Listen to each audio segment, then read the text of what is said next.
मेरे भाई ও দোস্ত বুজুর্গ, নতুবা কোরবানিটা এটা হইল নফল, এটা হইল সকলেরই করা উচিত।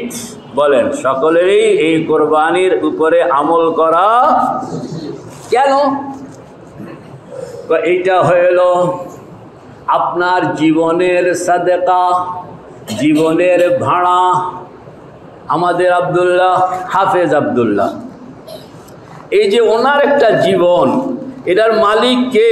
উনি না আল্লাহ? ওনাকে যে চোখ কান দিলেন, এটার মালিক কে?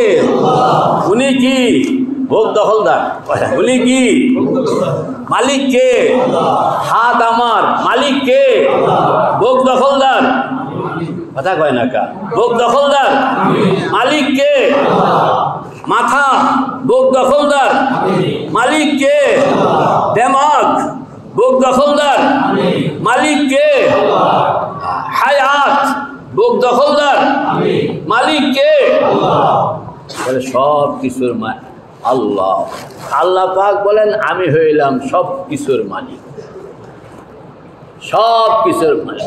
দলিল বলেন না, কুলিল্লাহুম্মা মালিকাল মুলক। আমার মুসল্লিরা তো পড়লো না।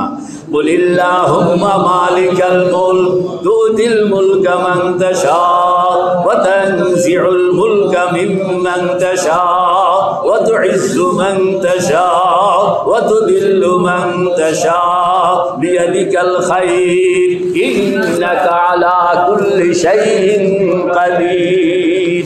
সব কিছুর মালিকানা কার? আল্লাহ পাক বলেন, সব কিছুর মালিকানা আমি হইলাম মালিক। এরপরে একজন রে দিছি এক একটা টাইমের জন্য যে ভোগ দখল করে খাও, কয়েকদিন এটা ব্যবহার করো, নতুবা মালিক কে? এই যে মালিক আল্লাহ, ভোগ দখলদার আমি। আমগো সেক্রেটারি সাহেব বাড়ি বানাইছে, আর আপনি গিয়া থাকতে শুরু করছেন, ভাড়া দেন নাই, কয়দিন থাকতে পারবেন?